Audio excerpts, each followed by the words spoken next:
Bad company. Ulaya, Master Chaken Pandi Botonke. Yo, now another. Ndaitoti ndawana simbi ndichibva kumangoma ndakarohwa nemanduro kaka nditaimira ndatakwa boys takazolaina kagogo at night apa kanga kakaminura akachifamba zvekufinhura akaine skin tight takatozozviona ndasvika palight boys kulaina kambuya at night apa kanga kakaminura akachifamba zvekufinhura akaine skin tight takatozozviona ndasvika palight apa kanga kakapoda-poda kachiswedera mudhuze kuda kunditsoda-tsoda sendaroteswa rasa ndakaramba ndakatyora ndobva ndapora zvangu ndichikadzokora kati seifesi yako iri kuunya nayo shoti time ndochiisha uri kuuma nayo zvikanzi handeikumba tinorara hatieti zvizhinji totaura mangwana kagogo at night apa kanga kakaminura akachifamba zvekufinhura akaine skin tight takatozozviona ndasvika palight boys kulaina kambuya at night apa kanga kakaminura akachifamba zvekufinhura akaine skin tight ndakatozozviona ndasvika palight unoiye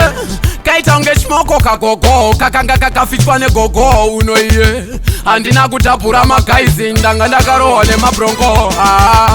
tasvika pane laiti ndipo pandakazoona kuti yakana mazino kachinge peki chipoko kenga pakamuka smoko wasaday akambuya at night apa kanga kakaminura akachifamba zvekufinhura akaine skin tight takatozozviona ndasvika palight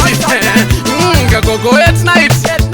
apa kanga kakaminura akachifamba zvekufinhura akaine skin tight takatozozviona ndasvika palight unoiye apa kanga kakapoda-poda kachiswedera mudhuze kuda kunditsoda-tsoda sendaroteswa rasa ndakaramba ndakatyora ndobva ndapora zvangu ndichikadzokora kati seifesi yako iri kuunya nayo shoti time ndochiisha uri kuuma nayo zvikanzi handeikumba tinorara hatieti zvizhinji totaura mangwana kagogo at night apa kanga kakaminura akachifamba zvekufinhura akaine skin tight takatozozviona ndasvika palight boys kulaina kambuya at night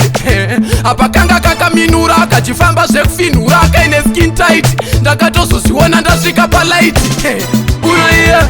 kaita unge chimoko kagogo kakanga kakafitwa negogo unoiye handina kutapura magaizi ndanga ndakarohwa nemabrongo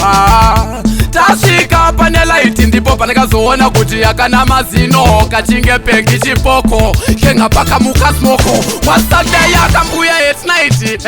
apa kanga kakaminura akachifamba zvekufinhura akaine skin tight takatozozviona ndasvika palight kagogo at night apa kanga kakaminura akachifamba zvekufinhura akaine skin tight takatozozviona ndasvika palight